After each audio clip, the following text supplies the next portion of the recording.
আসসালামু আলাইকুম। ভূমি মালিকদের জন্য দারুণ একটি সুখবর। ভূমি মন্ত্রণালয়ের পক্ষ থেকে উদ্যোগ নেওয়া হয়েছে যে এখন থেকে 7 শ্রেণীর দলিলের আর নামজারি করার প্রয়োজন হবে না। যেহেতু বাংলাদেশের প্রেক্ষাপটে নামজারি মানেই একটি হয়রানির নাম, নামজারি মানেই একটি ভোগান্তির নাম। বিগত সময় থেকে এখন পর্যন্ত যতগুলো সরকারি ক্ষমতা এসেছে তারা বিভিন্ন সময়ে ভূমি সেবাটিকে আপডেট করার মাধ্যমে ভূমি মালিকদেরকে হয়রানি মুক্ত একটি সেবা দেওয়ার জন্য বিভিন্ন সময় বিভিন্ন পদ্ধতি গ্রহণ করলেও নামজারি যে সেবাটি, এই নামজারি সবসময় ভূমি মালিকদের কাছে একটা অন্যতম ভয়ের নাম, একটা আতঙ্কের নাম এবং অন্যতম একটি হয়রানির নাম।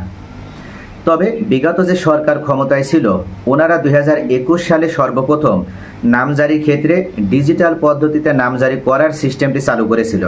মূলত 2021 সালের পূর্ব পর্যন্ত নামজারি সিস্টেমটি ছিল সম্পূর্ণভাবে অ্যানালগ পদ্ধতি নির্ভর। পূর্বে 2021 সালের পূর্ব পর্যন্ত যে কোনো ভূমি মালিককে যদি নামজারি করতে হতো তাহলে ওনাকে আবেদন করার জন্য এসিল্যান্ড অফিসে যাওয়া লাগতো বা ভূমি অফিসে যাওয়া লাগতো। কিন্তু 2021 সালে সর্বপ্রথম তৎকালীন ভূমি মন্ত্রী জনাব সাইফুজ্জামান চৌধুরীর ঐকান্তিক প্রচেষ্টায় অনলাইনে নামজারি আবেদন করার সিস্টেমটি চালু করা হয়। আর তখন থেকে যে কোনো ভূমি মালিক যদি ওনার জমি নামজারি করার প্রয়োজন পড়তো তাহলে উনি চাইলেই যে কোনো একটি কম্পিউটার দোকানে যাওয়ার মাধ্যমে নামজারির আবেদনটি করতে পারতেন। পরবর্তীতে ভূমি মন্ত্রণালয়ের পক্ষ থেকে অথবা আপনার এসিল্যান্ড অফিস থেকে একটি মেসেজ প্রেরণ করার মাধ্যমে ওনার যে শুনানির দিন, সেই শুনানির দিন জানিয়ে দেওয়া হতো। আর শুনানির দিন উক্ত ভূমি মালিক ওনার জমির মালিকানার প্রয়োজনে যে ডকুমেন্টসগুলো, সেই ডকুমেন্টসগুলো সঙ্গে করে নিয়ে যাওয়ার মাধ্যমে খুব সহজেই উনি ওনার জমির নামজারি আবেদন সম্পন্ন করে নিতে সক্ষম হতেন। তবে অন্তর্বর্তীকালীন সরকার ক্ষমতায় আসার পর এই সিস্টেমেও কিছুটা পরিবর্তন নিয়ে আসা হয়েছে। কেননা এই যে অনলাইনের মাধ্যমে যে নামজারি প্রক্রিয়ার কথাটা আমরা ভূমি মন্ত্রী জনাব সাইফুজ্জামানের মাধ্যমে সর্বপ্রথম জানতে পারি এবং উনি সর্বপ্রথম সিস্টেমটা চালু করে। তবুও এই সিস্টেমের ভিতরেও ব্যাপক একটা দুর্বলতা ছিল, যে দুর্বলতা ব্যবহার করার মাধ্যমে একজন এসিল্যান্ড মহোদয় চাইলেই ভূমি মালিকের কাছ থেকে বাড়তি টাকা হাতিয়ে নেওয়ার কৌশল অবলম্বন করতে পারতেন। বলা হয়ে থাকে যে এই এসিল্যান্ড অফিসে ঘাপটি মেরে থাকা বিভিন্ন অসাধু কর্মকর্তা কর্মচারীরা তারা কৌশল অবলম্বন করার মাধ্যমে একজন ভূমি মালিকের কাছে বৈজ্ঞানিক পদ্ধতি অবলম্বন করে বাড়তি টাকা হাতিয়ে নিতেন। আর এই সিস্টেমটিকে বলা হয় যে আপনার কাছ থেকে বাড়তি টাকা তো আমরা চেয়ে নিছি না, অর্থাৎ আপনি মূলত আপনার সমস্যা সমাধানের জন্যই টাকাটি প্রদান করছেন, এমন একটা কৌশল অবলম্বন করা হতো।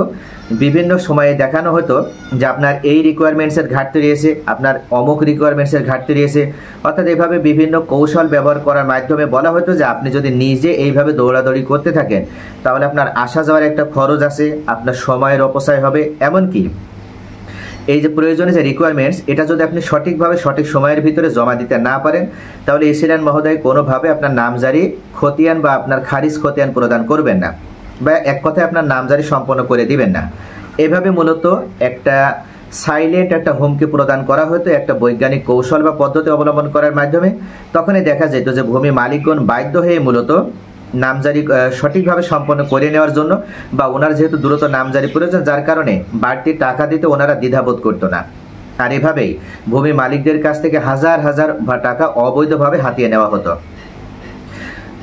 এমনকি পরবর্তীতে অন্তর্বর্তীকালীন সরকার ক্ষমতায় আসার পর ওনারা যখন এই বিষয়টি লক্ষ্য করলো এবং দেখলো যে বাংলাদেশের সবথেকে বড় যে হয়রানি এবং ভূমি মালিকদের সবথেকে বড় যে সমস্যা সেটা হচ্ছে নামজারি। এখন এই নামজারিটিকে কিভাবে আপডেট করার মাধ্যমে ভূমি মালিকদের হয়রানিমুক্ত সেবা প্রদান করা যায় এটা নিশ্চিত করার জন্য ভূমি মন্ত্রণালয়ের পক্ষ থেকে মাননীয় ভূমি উপদেষ্টা জনাব আলী ইমাম মজুমদার উনি সর্বপ্রথম একটি সিস্টেম চালু করলেন। উনি বললেন যে আমরা নামজারি ক্ষেত্রে এখন দ্বিতীয় প্রজন্মের বা স্মার্ট মিউটেশন সিস্টেমের যুগে আমরা প্রবেশ করতে যাচ্ছি এবং এই দ্বিতীয় প্রজন্মের স্মার্ট মিউটেশনের মাধ্যমে উনি বলেন যে অটোমেশন সিস্টেমে এখন নামজারি করা হবে। এমন একটি সিস্টেম উনি চালু করে এই 2025 সালের 1 জানুয়ারি থেকে এই সিস্টেমের আওতায় নামজারি করার ঘোষণাও প্রদান করেছিলেন। কিন্তু সার্ভারের জটিলতার কারণে এবং যে সফটওয়্যারের মাধ্যমে এভাবে অটোমেশন সিস্টেমে নামজারি করা হবে সেই সফটওয়্যারের যান্ত্রিক ত্রুটি দেখা দেওয়ার জন্যই মূলত এই অটোমেশন সিস্টেমে নামজারি প্রক্রিয়াটা সম্পূর্ণভাবে চালু করা সম্ভব হয়নি। সরকারের পক্ষ থেকে জানানো হয়েছিল যে যখন অটোমেশন সিস্টেমে নামজারিটি হবে সেই সময়ে আপনি নামজারির জন্য জাস্ট আবেদন করবেন, কিন্তু পরবর্তীতে আপনার নামজারি আবেদন যখন আপনি নামজারি আবেদনটি করবেন, যদি আপনার নামজারি আবেদন সঠিকভাবে অ্যাকসেপ্ট হয়ে যায়, সেক্ষেত্রে কোনো এসিল্যান্ড মহোদয় চাইলেই আপনার নামজারি আবেদন আর বাতিল করতে পারবেন না, এমনকি আপনার থেকে বাড়তি টাকাও নিতে পারবেন না। আপনার নামজারি আবেদনের ভিতরে যদি কোথাও কোনো ধরনের ফল্ট থাকে বা যদি কোথাও কোনো ধরনের ল্যাকেজ থাকে বা ঘাটতি থাকে, সেক্ষেত্রে আপনার কাছ থেকে সেই বাড়তি রিকোয়ারমেন্টসের ডিমান্ড করা হবে বা চাহিদা দেওয়া হবে। পরবর্তীতে আপনার একটা নির্দিষ্ট সময়সীমা উল্লেখ করে দেওয়া হবে। সেই সময়সীমার ভিতরে যখন আপনি সেই বাড়তি কাগজগুলো বা আপনার সেই ডকুমেন্টসগুলো আপনি জমা দেবেন, তখন অটোমেটিকভাবে বা অটোমেশন সিস্টেমে এসিল্যান্ড মহোদয় আপনার নামজারি আবেদন সম্পন্ন করে দেবেন। কিন্তু কোনো কৌশল অবলম্বন করে আপনার থেকে বাড়তি টাকা হাতিয়ে নেওয়া হবে, এ ধরনের কোনো ফোন দিয়ে কেউ বের করতে পারবে না। তবে সার্ভার জটিলতার কারণে এবং সফটওয়্যারের যান্ত্রিক ত্রুটির কারণে এই পদ্ধতিটা সম্পূর্ণভাবে বাংলাদেশে এখনও চালু করা সম্ভব হয়নি।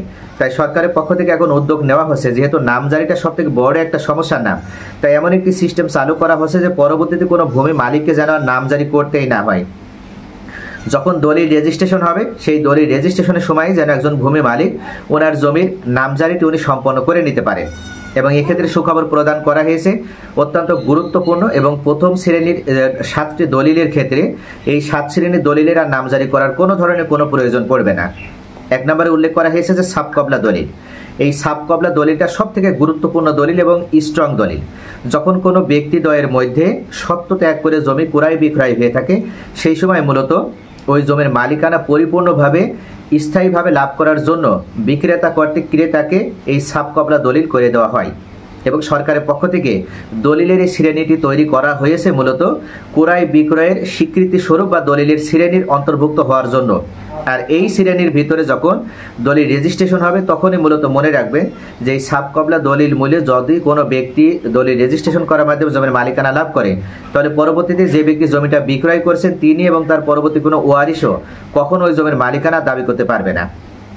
এক কথায় নিঃশর্তে বা পরবর্তীতেও নিশ্চয়তা দেওয়া হয়। এটার আলোকেই এই সাবকবলা দলিলটা তৈরি করা হয়ে থাকে।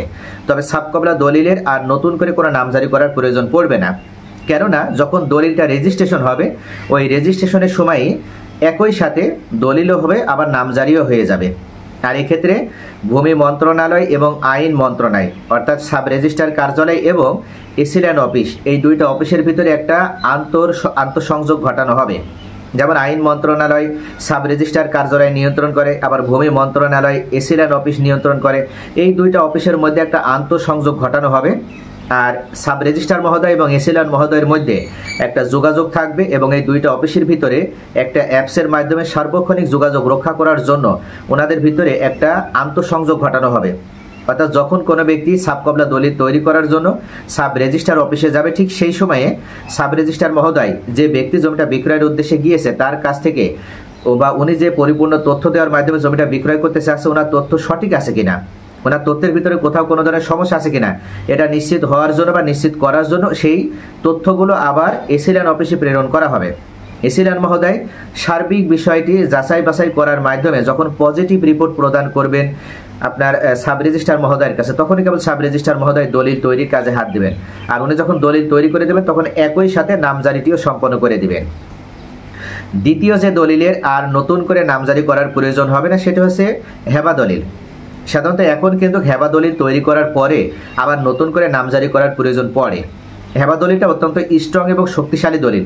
যদি নিয়ম মেনে হেবা দলিল করা যায়, রক্ত সম্পর্কে 14টা শ্রেণী আছে, এই 14টা শ্রেণীর ভিতরে যদি হেবা দলিল সম্পন্ন করা যায়, তাহলে হেবা দলিল কিন্তু সাবকবলা দলিলের মতন একটা স্ট্রং এবং শক্তিশালী দলিল হিসেবে ভূমিকা পালন করতে সক্ষম হয়। আর এই কারণে আপনার হেবা দলিলটা করার পরে আবার নামজারি করতে হয়, কেননা নামজারি না করলে জমির মালিকানা পরিপূর্ণভাবে নিশ্চিত হয় না। আর এই জন্য হেবা দলিলেরও নতুন করে নামজারি করার প্রয়োজন হবে না। অর্থাৎ সাবকবলা দলিলের মতনই যেদিন দলিল তৈরি হবে, ঠিক একইভাবে দলিলের সাথে সাথে নামজারিটিও সম্পন্ন করে দেওয়া হবে। তৃতীয় দলিল বন্টননামা দলিল। এখন যেমন ওয়ারিশদের মধ্যে বন্টননামা দলিল করা হয়, অর্থাৎ কে কোন দিকে কতটুকু জমি ভোগ করবে সেটার আলোকে যেভাবে বন্টননামা বা বাটোরা দলিল তৈরি করে নেওয়া হয়, এবং এই বন্টননামা দলিল তৈরি করার পর ওই দলিলের কার্যকারিতা নিশ্চিত করার জন্য বা মালিকানা পুরোপুরিভাবে নিশ্চিত হওয়ার জন্য আবার নামজারি করতে হয়। কিন্তু নতুন আঙ্গিকে যখন এই নতুন সিস্টেমের আওতায় অর্থাৎ একই সাথে দলিল এবং নামজারিটা হবে, তখন কিন্তু কোনো ভূমি মালিককে আর নামজারি করার প্রয়োজন পড়বে না। চতুর্থ পর্যায়ে বায়নানামা দলিল। সাধারণত বায়নানামা দলিলটাও কিন্তু নামজারি করে নিতে হয়, আর এক্ষেত্রে বায়নানামা দলিলেরও আর নামজারি করার প্রয়োজন হবে না। অর্থাৎ যখন কোনো ব্যক্তি বায়নানামা দলিলের মাধ্যমে জমির মালিকানা লাভ করবে, অর্থাৎ তার মালিকানা যখন নিশ্চিত হয়ে যাবে, ঠিক তখনই ওই দলিল অনুযায়ী তার আবার নতুন করে কোনো ধরনের নামজারি করার প্রয়োজন পড়বে না। পঞ্চম দলিল এওয়াজ বদল দলিল। এওয়াজ বদল দলিলও কিন্তু অত্যন্ত গুরুত্বপূর্ণ একটি দলিল। এই এওয়াজ বদল দলিলের মাধ্যমে মানে বিনিময় দলিল বলা হয়। অর্থাৎ একজন ব্যক্তি আরেকজন ব্যক্তির সাথে যখন সম্পত্তি বিনিময় করে, তখন তারা সেটা দালিলিকভাবে যখন রেজিস্ট্রেশন করে নেয়, এই রেজিস্ট্রিকৃত দলিল পরবর্তীতে আবার নামজারি করার প্রয়োজন হয়। কিন্তু নতুন এই সিস্টেমের মাধ্যমে নতুন করে আর এই এওয়াজ বদল দলিল আর নামজারি করার প্রয়োজন হবে না। অর্থাৎ যখন দলিল তৈরি হয়ে যাবে, ঠিক সেই সময়ে একই সাথে দলিলের সাথে সাথে আবার নামজারিটিও সম্পন্ন করে দেওয়া হবে। ষষ্ঠ দলিল দানপত্র দলিল। দানপত্র দলিলটি করার ক্ষেত্রেও কিন্তু যখন দলিল তৈরি হয়ে যায়, সে সময়ে এই দলিলটি আবার নতুন করে নামজারি করার প্রয়োজন পড়ে। তবে যখন এই নতুন সিস্টেমের মাধ্যমে দলিলটি তৈরি হবে, তখন কিন্তু দলিল এবং নামজারি একই সাথে সম্পন্ন হবে। অর্থাৎ আপনার এই যে দানপত্র দলিল, এই দানপত্র দলিলেরও আর নামজারি করার প্রয়োজন পড়বে না। সপ্তম পর্যায়ে না দাবি দলিল। না দাবি দলিলটিও তৈরি করার পর সাধারণত সেটা নামজারি করার প্রয়োজন পড়ে।